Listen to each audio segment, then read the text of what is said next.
The prairie always woke slow, as if the land itself needed time to remember it was alive. The first streaks of dawn bled across the horizon, soft and pale, before the sun burned them gold. Elias McGraw sat on the porch of his ranch house, a steaming tin cup of black coffee warming his calloused hands. At 43, he was a man cut from the land itself, broad-shouldered, worn, steady, and alone more often than not. He knew this land's rhythms as well as he knew the lines on his palms. Coyotes cried at night but quieted when the sky turned pink. Horses shifted in their stalls as if they, too, knew the day's chores before Elias spoke a word. The prairie wind bent the tall grass, rolling like waves across a golden sea. All of it was familiar, ordinary, comforting, except for the donkey. Elias's gaze settled on the ridge that overlooked his fields. There it stood again, just as it had for 20 mornings straight, a scruffy gray donkey, thin as if hunger had chewed the life out of it, its coat mottled with dust and time. The animal never moved much. It didn't graze, didn't wander. It simply stood still as a statue, its head turned toward the same place every day, the Hartley farmhouse. Elias shifted in his chair, boots scraping the porch rail. That house had been rotting in silence for 20 years, and in all that time no one dared claim it, not even to tear it down for lumber. Boards hung loose, shutters dangled by rusted hinges, and weeds swallowed the path to the door. Everyone in town remembered the night the Hartleys vanished. James Hartley, hard as iron and twice as cold, had built that place with his own hands. His wife, Sarah, used to bring pies to church socials, her smile polite but always uneasy. Their 3 children had played marbles by the store steps the day before it happened, just ordinary kids. Then, without a word, without a trace, the family was gone. Dishes had still sat on the table. Beds unmade. Doors unlocked. The sheriff led a search, but no tracks were found leaving the place. Folks whispered about curses, debts unpaid, or the devil himself walking off with them. Elias, younger then, had ridden with the search party, but he never forgot the chill in that empty house. Now here was this donkey. Every dawn, standing guard, silent, unblinking, always fixed on that house like it knew something. Elias rubbed his stubbled jaw and muttered into his coffee, "What do you see over there, old boy?" The donkey's ears flicked, but it didn't move. "Didn't look away," Elias chuckled dryly, though there was no humor in it. "Either you're touched in the head or you know more than I do." He tried to brush it off. Work waited. Fences needed mending, cattle feeding. He poured the last of his coffee on the steps and strode toward the barn. But every time he passed an open gap in the fence line, his eyes drifted back. Every time the donkey was still there, staring, waiting that evening. As the sun bled orange across the horizon, Elias sat again on his porch. He tried to read the paper, but the words blurred. Tried to smoke his pipe, but the tobacco turned bitter in his mouth. The donkey hadn't moved all day. Then, just as the first stars blinked awake, it brayed. The sound rolled across the prairie, long, low, and mournful. Not like any bray Elias had ever heard. It was sorrowful, like grief given voice. The hairs on his arms rose. He remembered something his mother used to say when he was a boy. Animals sense what people can't. They know storms before the clouds, and death before it comes knocking. Elias set his pipe aside. He leaned forward, elbows on his knees, staring hard at the donkey. His chest tightened as an uneasy thought took root. Maybe it isn't just watching the house. Maybe it's watching what's still inside. The wind picked up, rattling the shutters of his house. Elias rose and stepped off the porch, boots crunching in the dirt. He wanted to march right across that field, drive the animal off, and prove there was nothing there, but he didn't move. His legs wouldn't carry him. The donkey brayed again, softer this time. Almost like a warning, Elias swallowed hard, his voice barely a whisper in the night air. "Lord, help me. Maybe there's something in that house after all." And for the first time in 20 years, he felt the Hartley place watching him back. The next morning, Elias hitched up his wagon and rode into town. The rattle of the wheels and the creak of old wood usually soothed him, but today every turn of the wheels only echoed the sound of that donkey's cry in his head. Dry Creek wasn't much more than a cluster of buildings, the general store, the saloon, the marshal's office, and a scattering of homes. Still, it was where news traveled faster than the prairie wind. Elias needed supplies feed for the horses, nails for the fence line, but part of him also needed something else, answers. The bell over the general store door jingled as he stepped inside. The air smelled of kerosene and old wood. Clara Boone, the schoolteacher, was already at the counter, her basket filled with flour and coffee beans. She was a widow in her mid-30s, tall and sharp-eyed, with a strength in her that most men underestimated until they heard her speak. "Well, if it isn't Elias McGraw," she said, a smile tugging at her lips. "Didn't expect to see you before noon," Elias gave her a nod. "Fence line's tearing itself apart again. Figured I'd best get nails before it all comes down." Clara tilted her head, studying him. "And what else is chewing at you?" Elias hesitated. He wasn't one for gossip. But something in Clara's gaze, steady and knowing, loosened his tongue. "You been out toward the Hartley place lately?" Her smile vanished. "Why in the world would you bring that up?" "Because there's a donkey standing on my ridge. Every dawn, every dusk. Stares at that house like it's waiting for something. The storekeeper, old Mr. Pritchard, froze with a sack of flour halfway to the shelf. He turned slowly, his weathered face pale. "That donkey's still there?" Elias frowned. "Still there? You've seen it?" Mr. Pritchard nodded grimly. "Passed by 2 weeks ago. Thought I'd gone mad. Saw it planted on the ridge, head pointed straight at the Hartley place.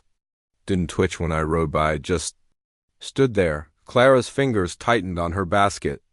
"Elias, you'd do well not to go poking at that house. Folks around here say it's cursed for a reason." Elias shifted uncomfortably. "Curse it or not, animals don't just stand still like that for no reason." She lowered her voice, glancing toward the door as if the wind itself might be listening. "Do you remember the last night the Hartleys were seen?" "Clear as yesterday," Elias said. "Autumn. Cold enough the frost clung to the fields." Clara nodded. "I was just a girl then, but I remember something strange. My father said he saw lights dancing in the Hartley windows long after midnight. Lanterns, but moving wrong too fast, too wild. And then the donkey brayed. Loud enough the whole town could hear. By morning the Hartleys were gone." Elias stared at her, a chill crawling down his spine. "You're telling me the donkey's been tied to that place since then?" "No," she said firmly. "I'm saying animals remember things we can't, and if that beast is still standing guard, maybe it's because what happened there never ended." The door banged open. Marshal Jonas Creed strode in, tall and broad, with eyes like steel under the brim of his hat. He caught the tail end of Clara's words and frowned. "You all talking about the Hartley place again?" Elias bristled. "Seems like everyone's got something to say about it except the truth." Jonas set a hand on the counter, his voice low but edged. "Truth is, some things don't want digging up. Let that house rot. Let that donkey stand. You'll live longer if you do." Clara stiffened. "You know more than you're telling, Marshal." Jonas's jaw tightened. "I know enough to warn decent folks to keep away." He turned his gaze on Elias. "You're a smart man, McGraw. Don't let curiosity put you in the ground." With that, he tipped his hat and walked out, boots striking hard against the porch boards. The store fell silent.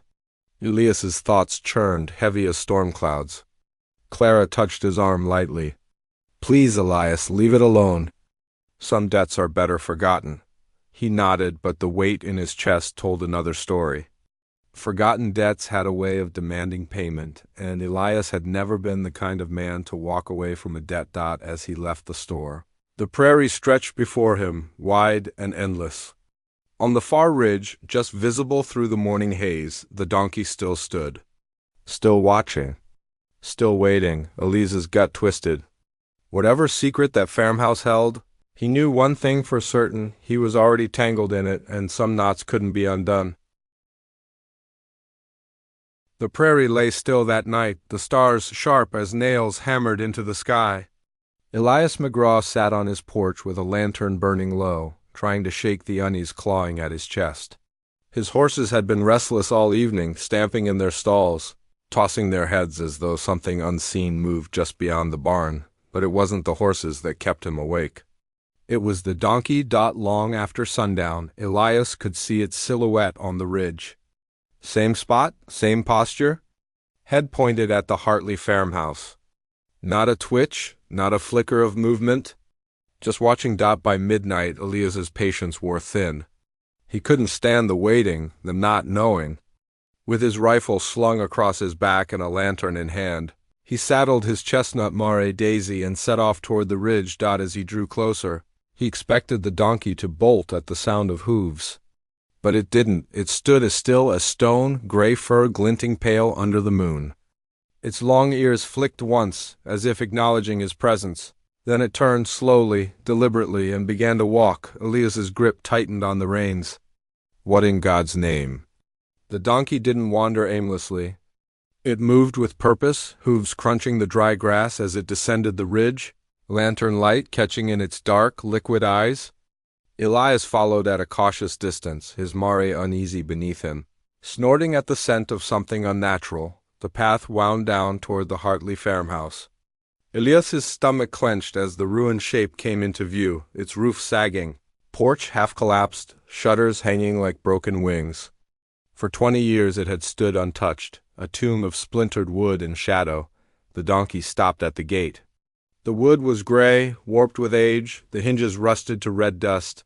For the first time in days, the donkey moved its head not toward the farmhouse, but toward Elias. Its eyes met his, and in them Elias swore he saw grief. Deep, ancient grief. The hair on the back of his neck rose. He dismounted slowly, boots crunching on brittle grass. He pushed the gate, expecting resistance, but it swung open on silent hinges as if someone had oiled them just yesterday. The donkey brayed suddenly, sharp and broken, the sound slicing through the silence like a knife. Daisy reared, nearly throwing Elias, her muscles trembling with panic. "Easy, girl," Elias whispered, though his own voice shook. He tethered her to a fence post and stepped inside the yard. The air was wrong here. Too still. Even the wind seemed to avoid the farmhouse, skirting around its broken frame. Elias raised the lantern higher, its weak glow spilling across rotted boards and shattered windows. Then he froze. Footprints. Bare feet. Fresh in the dirt. He crouched low, touching the impression. The ground was still damp where a heel had pressed, as though someone had passed only hours before. A chill burrowed into his bones. The donkey brayed again, softer this time, almost mournful. Elias's chest tightened. "Who's here?" he called into the shadows. His voice echoed hollow against the farmhouse walls. "Show yourself." No answer, but the silence was worse. He took a step toward the porch, every instinct screaming to turn back. The boards groaned under his weight, and the lantern flame guttered in the still air. From inside the house came the faintest sound, like a whisper, not words. Just breath. Elias's heart pounded. His hand gripped the rifle tighter. "If someone's squatting here, you'd best speak now." The whisper ceased. The donkey shifted behind him, hooves scraping the dirt, ears pricked forward as if listening too. Then, from the darkness of the house, came a sound that froze Elias in place, a child's laugh, light, fragile, and impossibly wrong in this graveyard of a home. The lantern trembled in his hand. For 20 years no one had lived here. For 20 years the farmhouse had been abandoned. And yet someone or something was inside. Elias backed away, breath sharp, his mind torn between fear and a desperate need to know. The donkey brayed again, louder, sharper, urgent this time. Almost like a warning, and Elias understood. Whatever secret lay within those walls, it hadn't died with the Hartleys. It was waiting. The echo of that child's laugh hung in Elias McGraw's ears long after the sound itself faded. His lantern flame flickered against the splintered wood of the Hartley porch, painting the house in restless shadows. Every board seemed to groan under the weight of memory. He stood frozen, breath shallow, the hair on his arms prickling. His rifle weighed heavy in his grip, but no weapon felt fit for what he just heard. Children didn't belong here. Not in this place. Not 20 years after the Hartleys had disappeared. Behind him, the donkey pawed at the dirt, letting out a low, uneasy bray. It was as if the animal was urging him away, warning him to keep out. But Elias had never been the sort to run from what unsettled him. He was a man who fixed things, faced things. And something in that laugh felt less like a ghost and more like a plea. He swallowed hard and stepped inside. The air changed instantly, thick, stale, heavy with the scent of mildew and rot. The lantern revealed a hallway where wallpaper peeled in long curling strips, like skin flaking from bone. Dust floated in the glow, stirred by his every movement. "Anybody here?" Elias called, his voice rough but steady. No answer. Just the low creak of the floorboards beneath his boots. He moved deeper. Each room whispered of abandoned furniture draped in cobwebs, broken dishes scattered on the floor, curtains rotting in place. But the strangest thing was how lived in it still looked. A book sat open on a chair as though someone had only just set it down. A child's toy horse leaned against the wall, one wooden wheel missing. He felt the weight of 20 years pressing down. Yet the air carried a sense of interruption, as though life had stopped. Mid-sentence. Then it came again, a whisper, not laughter this time. A soft, indistinct murmur like voices just beyond the wall. Elias swung the lantern toward the sound. The light caught a door at the end of the hall, half open. The blackness beyond deeper than night itself. He steadied his breath and nudged it with the barrel of his rifle. The door creaked wider, revealing the Hartley dining room. The long table still stood, its surface covered in a thick shroud of dust. But beneath that dust, he saw the outline of plates and cutlery, as though a meal had once waited there and never been touched. He stepped inside, the lantern glow brushing across faded wallpaper, chairs knocked askew, and something darker scratches etched into the wood floor. Long, desperate gouges that looked almost like claw marks. Elias's gut tightened. The whisper rose again. Clearer now. He couldn't make out words, but the tone was unmistakable. Sad, yearning, almost like someone praying under their breath. He turned sharply, rifle raised. "Who's there?" Silence. The lantern flame sputtered as if caught in a sudden draft. Elias's pulse hammered. He spun slowly, the light circling the room. The scratches, the dust, the empty chairs, and then movement out of the corner of his eye. He caught the faintest flicker, a small figure darting past the doorway. "Hey!" His voice cracked through the silence. He lunged toward the hall, lantern swinging, but the hallway was empty. Only shadows. His heart pounded so hard it hurt. He leaned against the wall, his breath ragged, sweat chilling his brow. For a moment he considered leaving, grabbing Daisy, riding hard until the prairie swallowed this place behind him, but something kept him there. Not fear. Not stubbornness. Something else. The donkey. He thought of how it had stared at this house, unmoving, for 20 days. How it had led him here, step by step. Animals didn't fixate without reason. They didn't grieve without cause, and he realized whatever haunted this house wasn't just shadow and sound. It was something real. Something the donkey knew. Something the town had chosen to forget. The whisper came again. Closer this time, curling around him like smoke. This time he made out a word. Help. His blood ran cold. It was a child's voice. Fragile, desperate, laced with sorrow, so deep it cut straight through him. Elias gripped the lantern tight, forcing himself to follow the sound. His boots carried him to the base of the staircase. The steps were warped, half-rotted, but the voice floated down from above. "Help me." Elias tightened his jaw, steadying his breath. "Hold on," he called, his voice firm despite the dread clawing at him. "I'm coming." The donkey brayed outside, louder than before, urgent, insistent. Elias placed one boot on the first step. The wood groaned like a warning. Still, he climbed. Every creak echoed like a gunshot in the silence. The lantern swayed in his grip, casting wild shadows on the wall. With each step, the air grew colder, heavier, charged with something that felt alive. At the top of the stairs, the hallway stretched before him. Doors lined either side, all closed. The child's voice whispered again, soft, pleading, impossibly close. "Help me." Elias raised his lantern, his rifle tight in the other hand, and stepped toward the sound, and with every step he felt the walls themselves leaning in, listening. The hallway at the top of the stairs stretched before Elias like a throat, narrow and suffocating. His lantern flame wavered, casting nervous shadows that darted along the peeling wallpaper.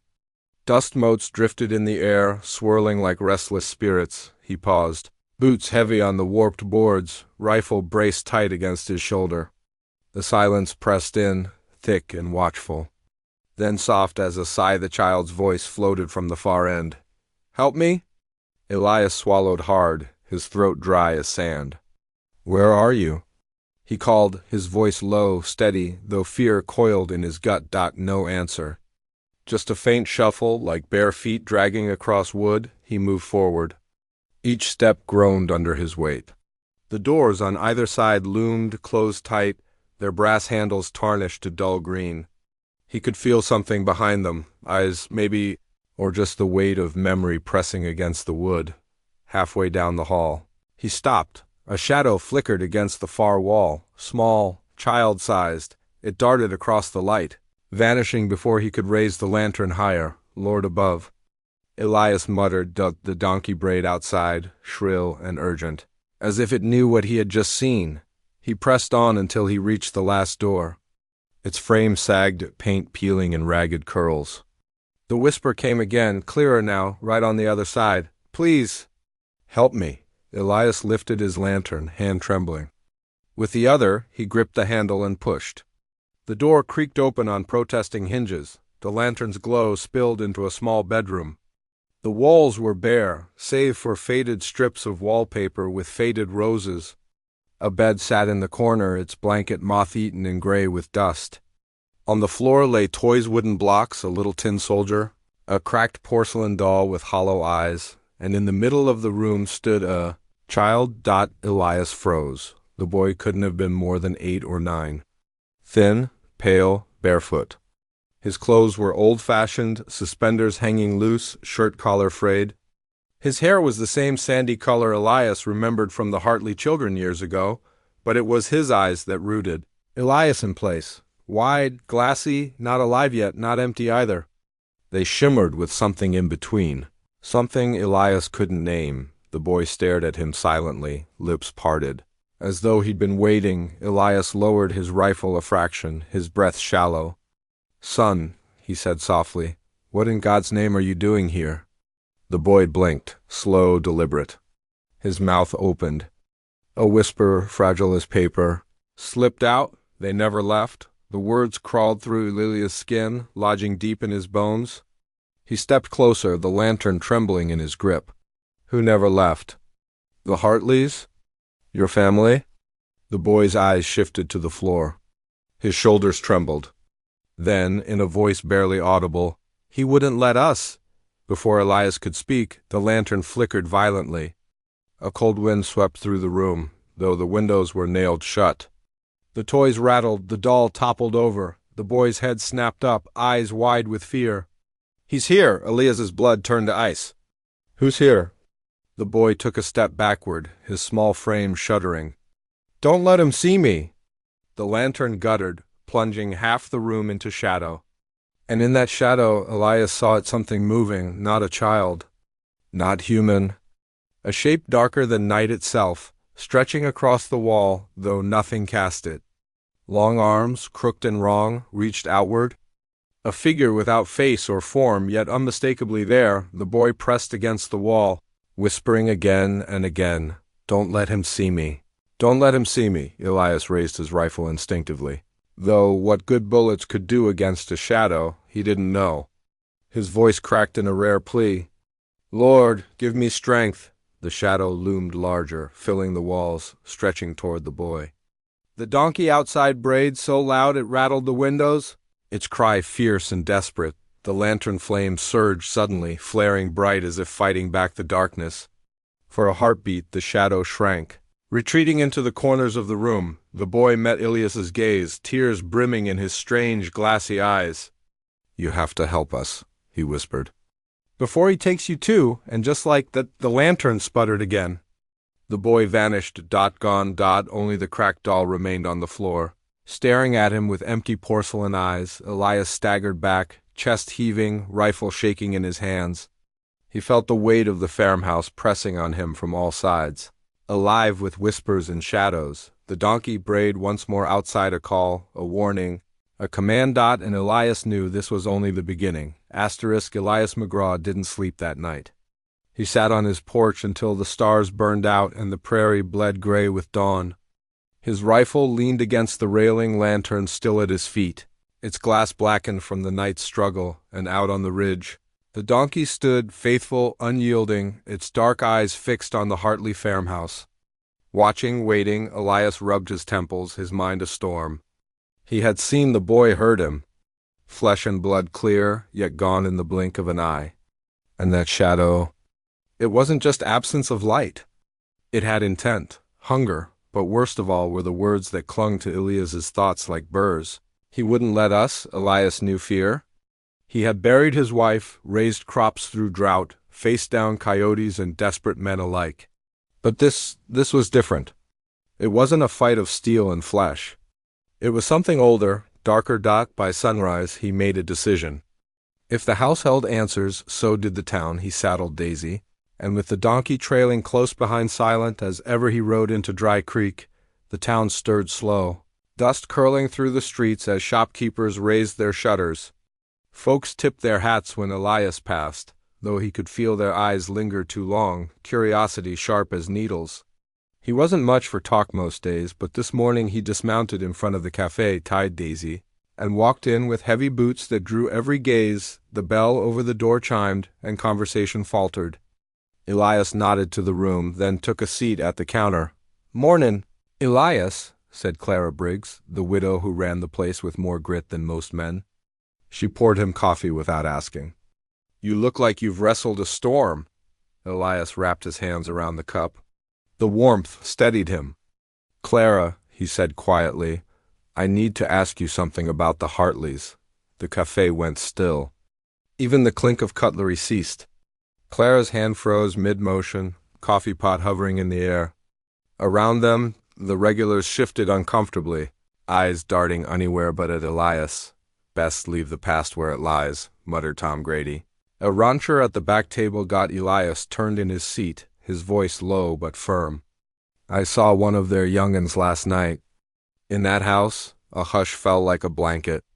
Clara's face paled, but she set the pot down with a steady hand. "You don't know what you're saying, Elias." "I know what I saw." His jaw tightened. "And I heard him too. He said they never left. Said someone something wouldn't let them. A woman at the far table crossed herself." Tom Grady muttered a curse under his breath. Clara leaned close, her voice dropping. "You're staring things that don't want staring. Folks round here. We don't talk about the Hartleys for a reason." Elias held her gaze. "Maybe it's time someone did." Clara's eyes flicked toward the corner of the cafe, where an old man sat hunched, sipping his coffee in silence. Sheriff Amos Direlong retired, his badge handed down years ago, but his memory sharp as a thorn bush. "If you want answers," Clara whispered, "ask him. He was there the night they vanished." Elias rose and crossed the room, boots thudding against the worn floorboards. The sheriff looked up, his face weathered like cracked leather, eyes clouded but sharp with secrets. "Morning, McGraw," Amos rasped. "Heard you been pokin' where you shouldn't?" Elias sat opposite him. "I need the truth. What happened in that house?" The sheriff's hands trembled as he set his cup down. For a long moment he stared into the dark liquid as if searching for courage. Finally, his voice came low, thick with gravel. "We found signs that night. Things a man don't forget. Scratches on the floor, like the family had tried to claw their way out. Doors locked from the inside. But no bodies." "Not a one," Elias leaned in. "So what do you think happened?" Amos's eyes lifted, and in them Elias saw fear that hadn't faded with age. "I think James Hartley made a deal he couldn't undo," the old sheriff whispered.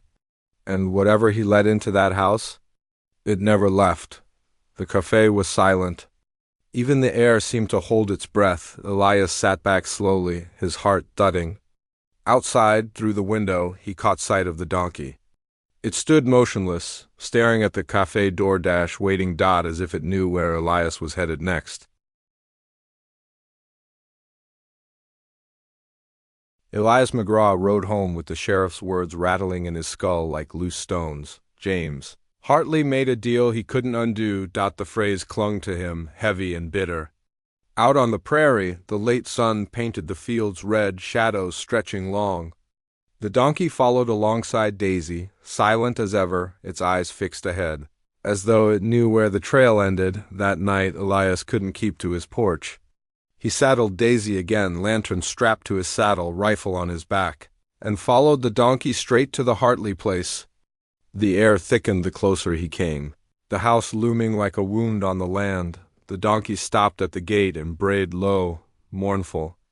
Elias dismounted, lantern in hand, and stepped inside. The farmhouse seemed to breathe with hymnboards creaking, wind sighing through cracks like whispers. He crossed the hall, up the staircase, into the room where he had seen the boy. The cracked doll still lay on the floor, but this time, he wasn't alone. A figure stood by the window. Elias nearly dropped the lantern. It was James Hartley, or what was left of him. The man's face was gaunt, stretched thin, eyes hollow yet burning faint with something unholy. His clothes hung loose, tattered. The way Elias remembered the man dressed when he strode through town decades ago. Hartley turned slowly, his voice dry as dust.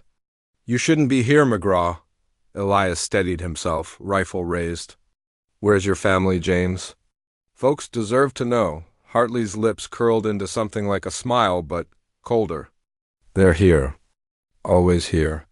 The house keeps them." Elias's stomach turned. "What did you do?" Hartley stepped closer, the lantern glow cutting sharp across his ruined face. "I asked for more. More land, more strength. More years. The prairie doesn't give easy, Elias. It takes. It starves. I wanted power enough that my family would never want again, and you paid with them." Elias spat. Hartley's eyes flickered, shame and madness twisted together. "I thought I could bargain. A piece of me, a promise of servitude. But the thing I called," his voice broke, a shudder racking him. "It wanted more. It wanted what I loved most. Them," Elias whispered. Hartley nodded slowly. "My wife. My children. Trapped, bound in these walls, and I'm left here to watch, neither living nor gone. Guard dog of my own damnation." The words struck Elias like a hammer. He thought of the boy's whisper. He wouldn't let us. Not Hartley, something else. The thing Hartley had invited. Elias tightened his grip on the rifle. "If there's something holding them here, I'll find a way to end it." Hartley's hollow laugh scraped the air. "You think you can free them? You think you can fight it? The house is its mouth, Elias. Every board, every nail, a tooth. Step too deep, and it'll chew you to nothing." The lantern flame guttered, shadows swelling in the corners. The same crooked figure Elias had seen before began to crawl along the wall's long arms stretching, clawing for him. Hartley's voice grew frantic. "Go, before it sees you." But Elias didn't move. He leveled his rifle at the shifting dark. "If I run now, it keeps them forever," the shadow hissed, a sound like wind through broken glass. Hartley staggered back, face contorted. "You'll damn yourself, McGraw." The donkey brayed outside, sharp and furious, its cry cutting through the night. The shadow recoiled, shrinking from the sound. Elias seized the chance. He grabbed the doll from the floor, the toy that belonged to the Hartley girl. He held it high toward the shadow. "You got no right to her? Or the others? They're not yours." The house shuddered. Boards rattled, dust rained from the rafters. The shadow lashed out, but the donkey's bray split the night again, stronger this time, and the thing withdrew, snarling into the cracks of the walls. Hartley dropped to his knees, clutching his face. "You don't know what you've started?" Elias stood firm, lantern burning bright in his fist. His chest heaved, but his voice was steady. "Then you tell me, James, you tell me how to end it." The old rancher lifted his gaze, hollow and broken. "The house feeds on memory, on love twisted to sorrow. If you want to break it, you'll have to set them free. All of them. Even me." The lantern light trembled across his ruined face, and for the first time, Elias saw not just a sinner, but a man drowning in his own bargain, outside, The donkey brayed again, louder, urgent. And Elias knew. The fight was only beginning. The house didn't let Elias leave. He tried. He turned toward the stairway, lantern high, but the boards twisted under his boots, groaning like something alive. The walls seemed to breathe, each inhale cold, each exhale rattling dust from the rafters. Behind him James Hartley knelt, whispering broken prayers to no God Elias knew. Then Elias heard it again, children's laughter. Not cruel. Not mocking. It was light, innocent, the way kids giggle when hiding during a game of tag. It floated down the hall, sweet and haunting, pulling at him like a tether. He gritted his teeth, rifle steady, and followed. The hallway stretched impossibly long, longer than the house should allow. His lantern light only reached so far. Beyond that lay darkness thick as tar. Yet the laughter guided him, two voices, a boy and a girl, weaving together like echoes of summer long gone. At last, he reached a room at the end of the hall. It was the children's bedroom. Small beds sat against the walls, one covered in a faded quilt of patchwork stars, the other bare save for a single wooden toy horse. Dust lay everywhere, thick as ash, yet the air hummed warm, as if memory itself kept the room alive. Elias stepped inside. The laughter stilled, then soft as breath a whisper, "Mister?" He froze, his lantern flame bent toward the far corner, and there they were, the boy and the girl. Not flesh and bone, but pale shapes, carved from memory and sorrow. The boy looked near 10, hair shaggy, eyes wide with fear and hope. The girl was smaller, clutching the same cracked doll Elias carried, though hers seemed whole in this space, untouched by time. "You came back?" the boy said. His voice trembled. "We thought you wouldn't." Elias swallowed hard, lowering the rifle. "I'm here now. Name's Elias, and I ain't leaving till you're free." The girl's eyes shimmered like glass. "Free?" "He won't let us go." She tilted her chin toward the ceiling, as though the thing watching them lurked above. The house groaned in reply, timbers flexing. A low hiss seeped from the cracks. Elias crouched, setting the lantern on the floor. "Listen to me, both of you. I seen what your pa did. I know it wasn't right, but no child ought to pay for a grown man's sin. Tell me how I can help." The boy's lip quivered. "He made us promise." "Promise what?" Elias asked gently. "That we'd stay," the girl whispered.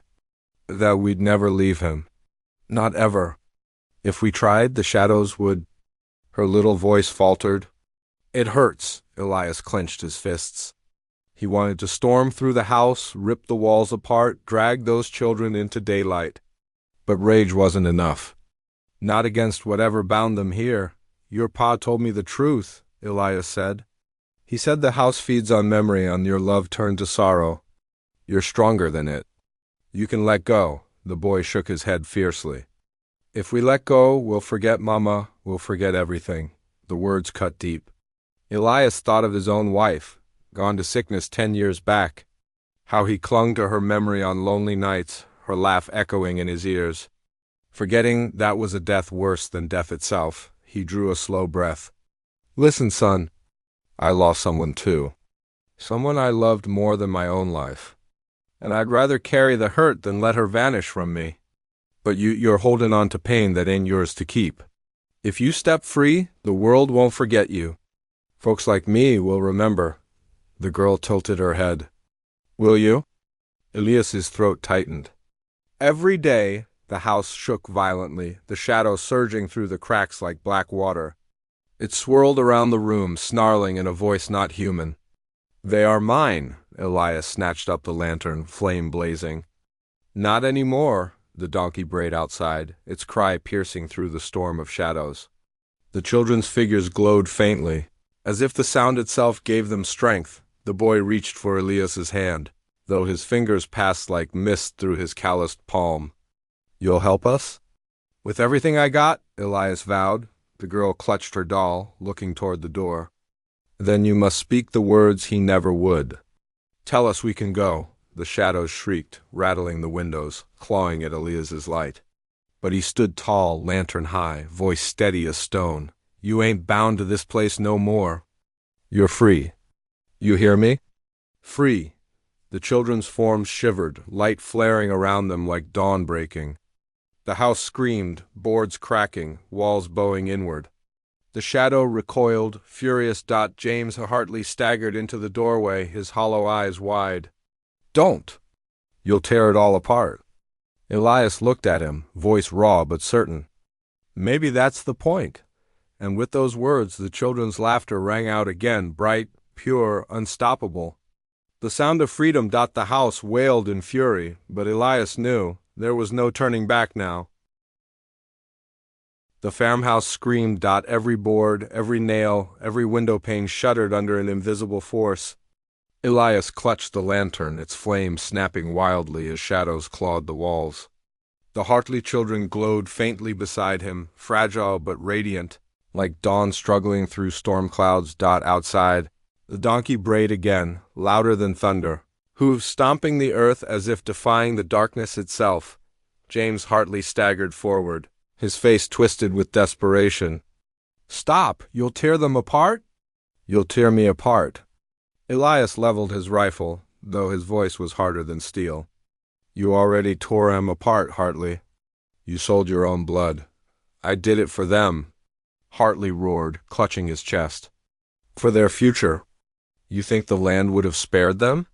You think the drought, the hunger, the wars to come would have been kinder? I gave them more than life would have allowed." The shadow hissed through him, black tendrils rising from his back like wings.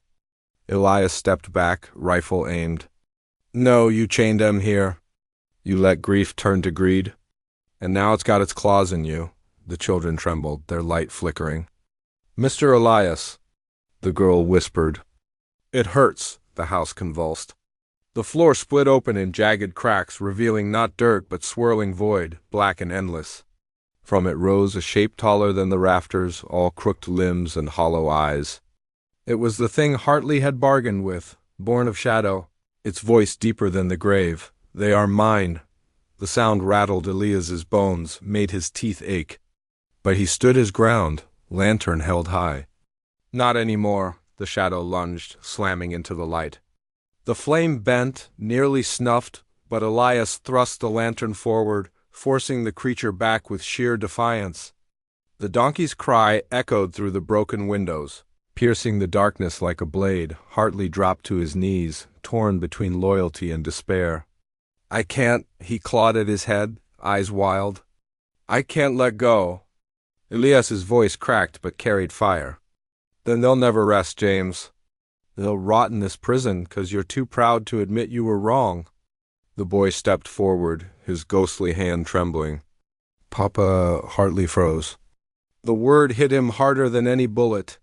His hollow eyes softened, just for a breath. "Papa," the girl echoed, clutching her doll. "Please." "Let us go," the shadow shrieked, its limbs lashing out, wrapping around Hartley, dragging him toward the black void. He fought, screaming, torn between the thing he had unleashed and the family he had damned. Elias took the chance. He raised the lantern high and shouted into the storm, his voice cutting through the chaos. "You don't own them." "You never did. They're free." The children's forms blazed with sudden brilliance, light bursting from their chests, flooding the room. The shadow recoiled, its limbs smoking, hissing like water on hot iron. Hartley sobbed, clawing at the ground. "I can't without them. I'm nothing." Elias's heart twisted, but his words were firm. "Sometimes loving someone means letting 'em go.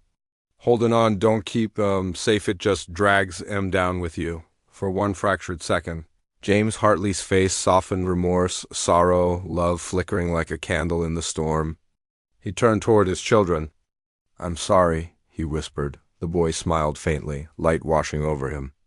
"We know," the shadow screeched, wrapping tighter around Hartley, trying to drag him into the void.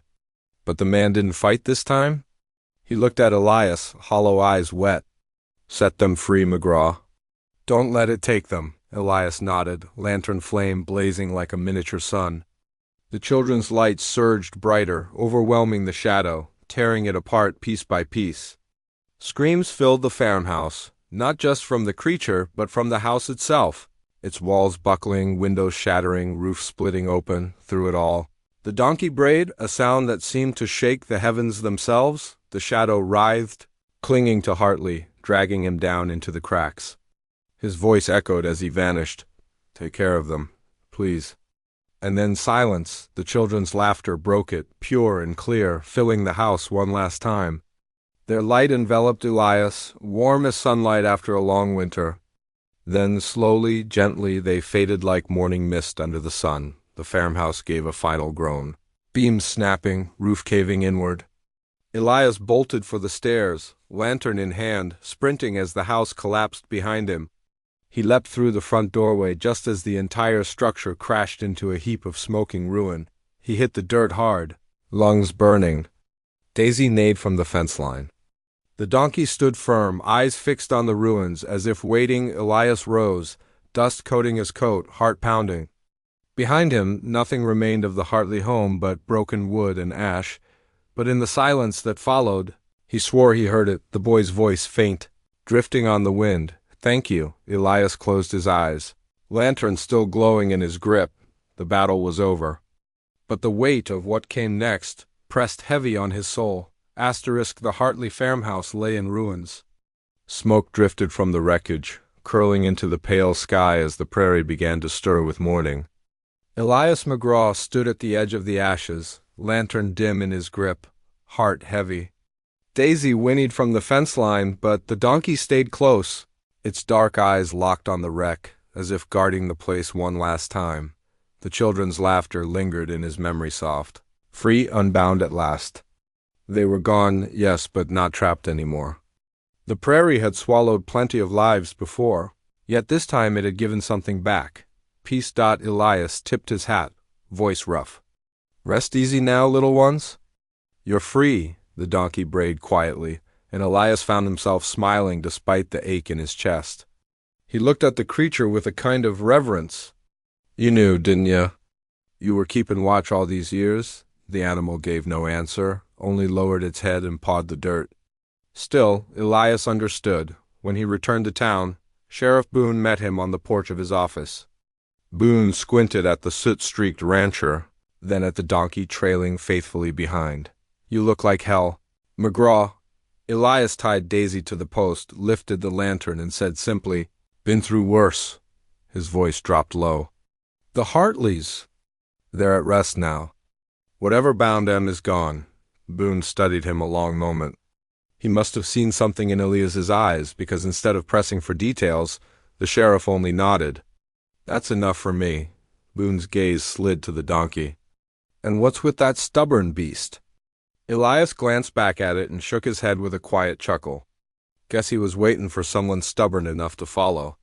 Don't reckon I'll be sending him away now." The weeks that followed passed like any other season of ranch work, mending fences, hauling feed, watching crops rise under the spring sun. But life on Elias's ranch was different now. The donkey never left his side. Folks in town started calling it guardian, saying it must have been touched by heaven to keep vigil at that cursed house for so long. Children came to feed it apples, and Elias let them. Better, they believed the prairie had its miracles. Maybe it did, and though Elias never spoke of what he'd seen, he carried it quietly.